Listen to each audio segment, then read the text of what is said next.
माध्यक, जिसको आप माध्यिका कहते हैं साथियों, यहाँ से आपका एग्जाम में 100% क्वेश्चन बनता ही बनता है। तो साथियों उन्हीं क्वेश्चन की आज हम बात करते हैं। तो साथियों क्लास को शुरू करते हैं। तो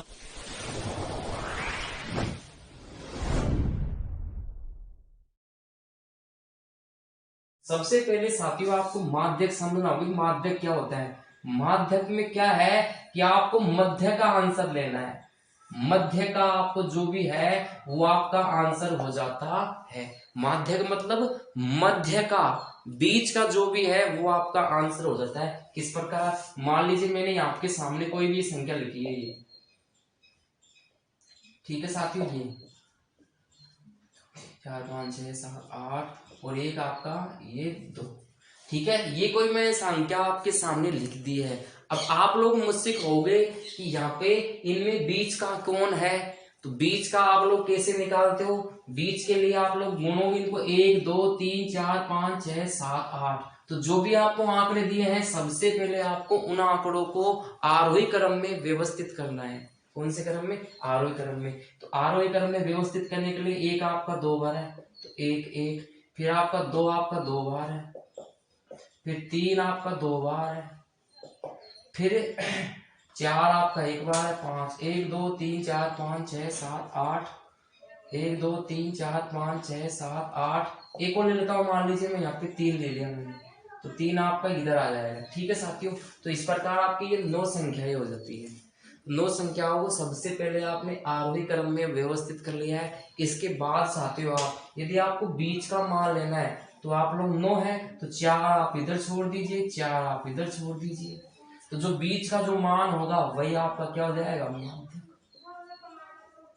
वही क्या हो जाएगा? आपका माध्यक। मान लीजिए यही आपकी संख्या होती, इसी में यदि मैं एक संख्या और ऐड कर रहा हूं, यहाँ पे मैंने मान लीजिए एक संख्या मैंने 4 और ऐड कर दिया, 1 1 2 2 3 3 3, यहाँ पे आपका 4 4 और 5। तो अब आपकी संख्याएं साथियों कितनी हो गई है? 10। कितनी हो गई है? 10। अब आपसे मैं कहूं कि इसमें बीच में कौन है, तो बीच में 1 2 3 4 5, इधर से 1 2 3 4 5, मतलब बीच में ये दोनों संख्याएं आपके बीच में आ रही है। सही कह रहा हूं साथियों में? ये 3 और ये 3, ये दोनों आपकी संख्याएं कैसी आ रही है? बीच में। तो आपको इन दोनों के बीच का औसत लेना है। औसत मतलब दोनों को जोड़ के और 2 का भाग देना है।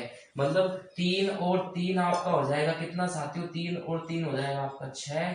इसमें किसका भाग देना है? 2। क्योंकि औसत कैसे निकालते हो आप? इन दोनों के बीच का मान होगा भाई, इन दोनों के बीच का तो होगा। 4 मैंने इधर छोड़ दिया, 4 मैंने इधर छोड़ दिया, ये भी आ रहा है, ये भी आ रहा है, तो 2 2 यहाँ पे जॉइंट में है। एक बोल रहा है मैं बीच में, ये बोल रहा है मैं बीच में, तो दोनों की लड़ाई को शांत करने के लिए इनके बीच का मान लेना पड़ेगा। तो दोनों को जोड़ के 2 का भाग लगा दो, आपका बीच का निकल जाता है।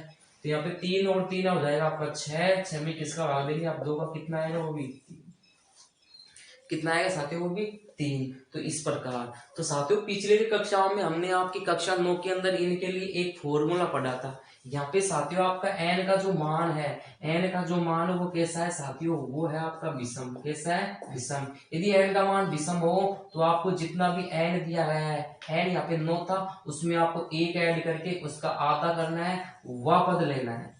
मतलब n का मान 9 था, 9 में 1 जोड़ेंगे 10, 10 में 2 का भाग लगाएंगे तो 5 हुआ पद, इसका आंसर होगा। और 5 पद 1 2 3 4 5, वो कितना है? 3।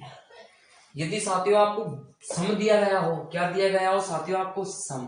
n का मान कैसा हो? सम हो। तो सम के लिए सूत्र क्या होता है? जितना भी n उसमें 2 का भाग लगा लो। एक तो वह पद ले लो आप, एक आपके उसके जस्ट आगे वाला, तो n बटा 2 प्लस 1 वह पद, और इसका क्या करना है आपको? औसत। उसका क्या करना है आपको? औसत। तो n बटा 2, n का मान 10 है, 10 में 2 का भाग देंगे, कितनी बार जाएगा? 5।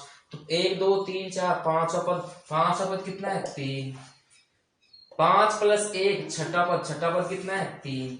दोनों का क्या लेंगे आप? औसत। तो 3 और 3 6, 6 में 2 का भाग कितनी बार? 3 बार। तो इस प्रकार साथियों आप माध्यक आराम से ज्ञात कर सकते हो।